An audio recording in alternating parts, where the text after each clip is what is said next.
आया है तो एक जीव तीर्थंकर प्रकृति लेकर आया, लेकिन उस तीर्थंकर प्रकृति के पुण्य उदय में कितने लोगों का भला हो रहा है।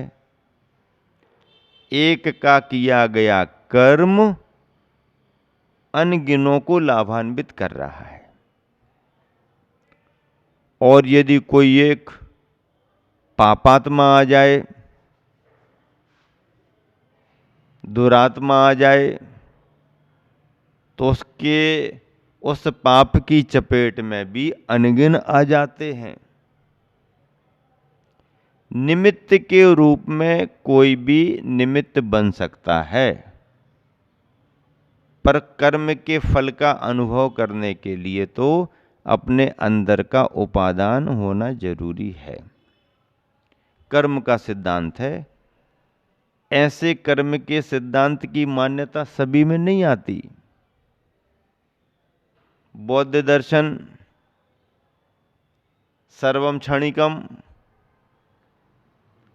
उनका कहना है कि अभी जिसने किया है, करने वाला जिस समय कर रहा है, अगले क्षण पर्याय बदल गई। अब अगले क्षण वो करने वाला वो नहीं रहा जो पहले था, इस क्षण में नया हो गया।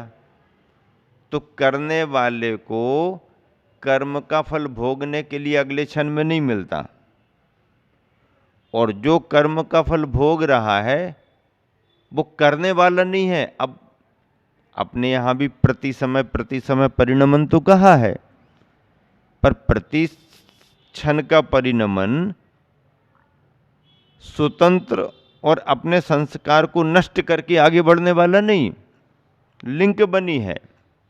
बुद्ध में मान्यता क्या,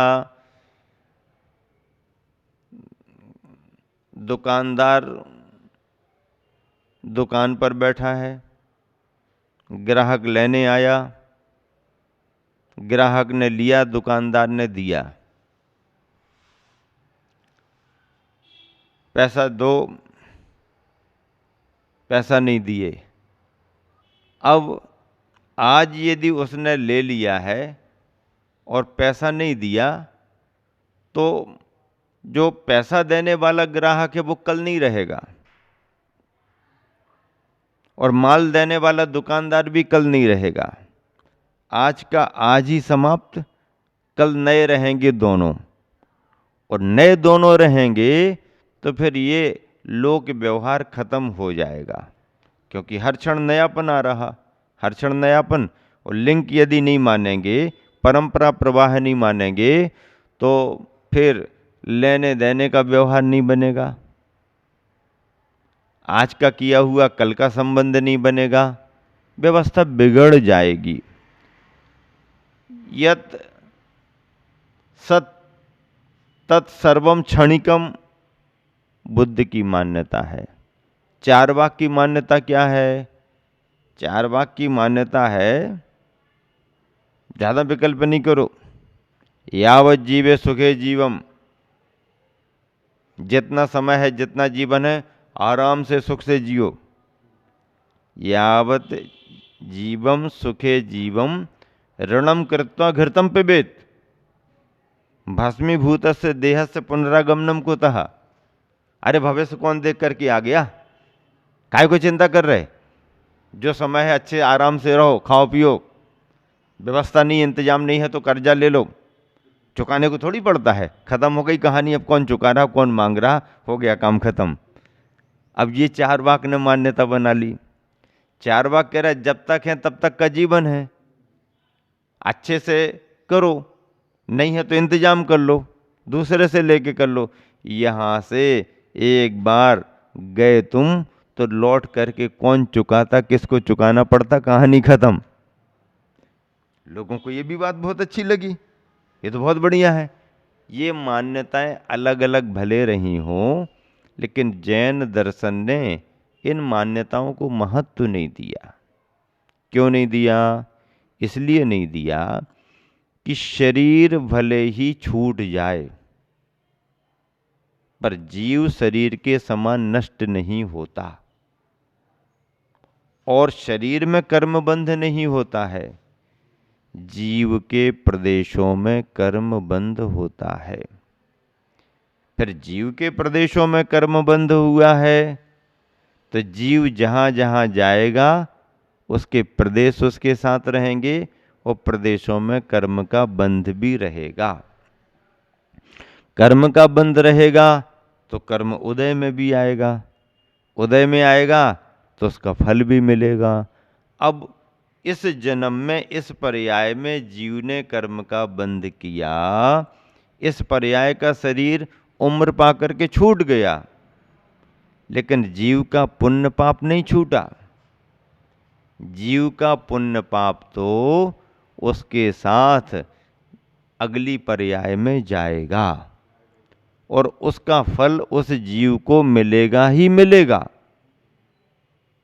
ऐसा नहीं है इस समय जो है सो है, बाद में कुछ नहीं है, नहीं, ऐसा नहीं। शरीर भले छूट जाए पर कर्म ऐसे शरीर के साथ छूटता नहीं है। कर्म तो बिना शरीर के भी जीव के साथ विग्रह गति में बना रहता है, और जहां अगली पर्याय में शरीर मिला सो फिर जीव शरीर के साथ रहता है। कर्म का बंध होता है। कैसे होता है कर्म का बंध? जीव के राग द्वेषादि परिणामों के निमित्त से, जीव के राग द्वेषादि परिणामों के निमित्त से पुद्गल की वर्गनाओं का जीव के प्रदेशों के साथ एक मेक हो जाना, इसका नाम कर्म का बंध है। कर्म का बंध क्या है? दिखता नहीं है पर प्रोसेस चलती रहती है। जीव के राग द्वेषादि परिणामों के निमित्त से, तो कितनी सरल परिभाषा, कर्म बंध की परिभाषा।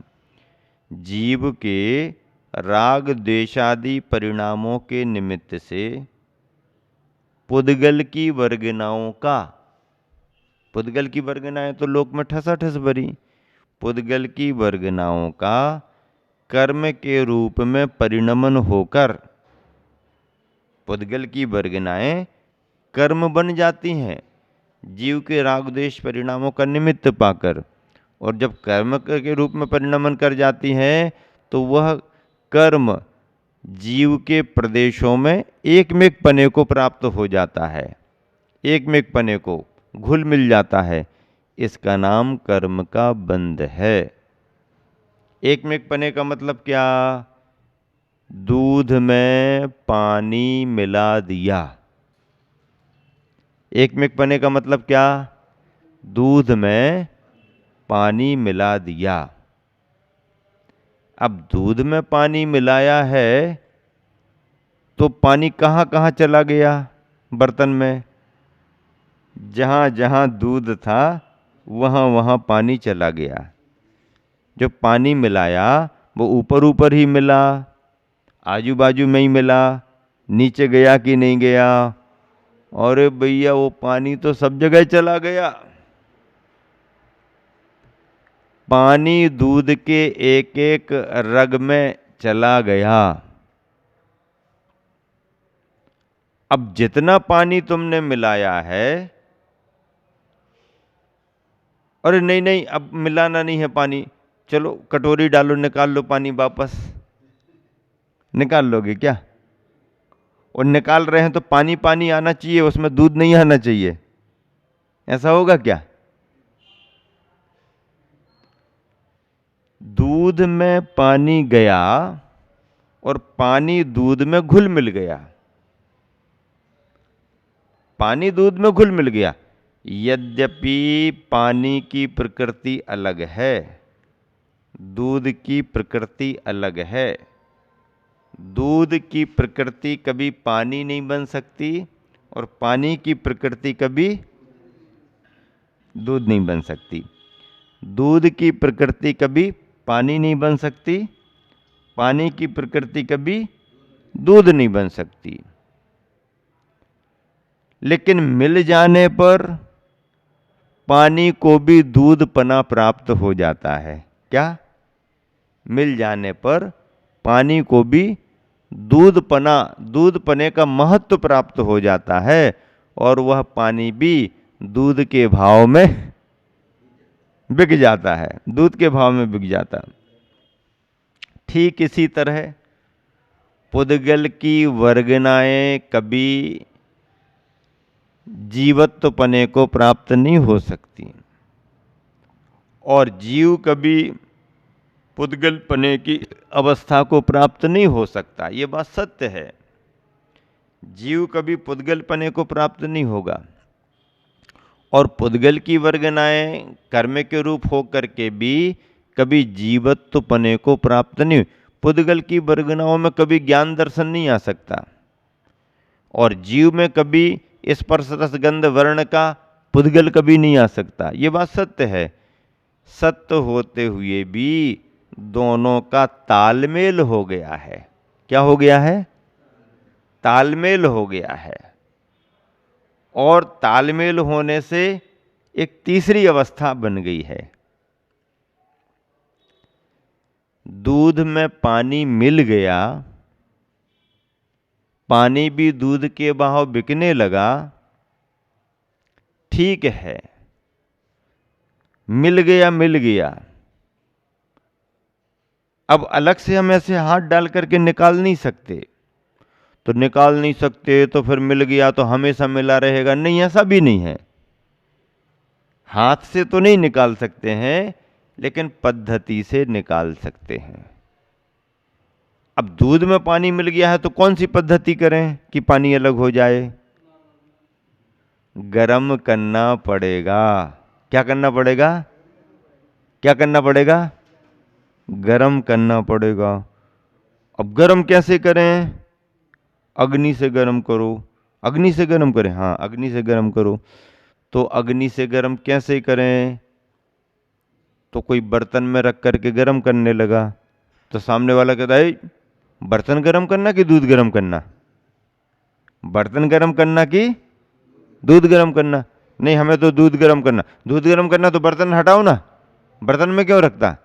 तो भैया दूध गरम करना तो कैसे नहीं, अग्नि पर रखो ना, दूध गरम करो। तो अग्नि पर यदि डायरेक्ट दूध रखेंगे तो क्या होगा? ना दूध बचेगा और ना अग्नि बचेगी, मामला बिगड़ जाएगा।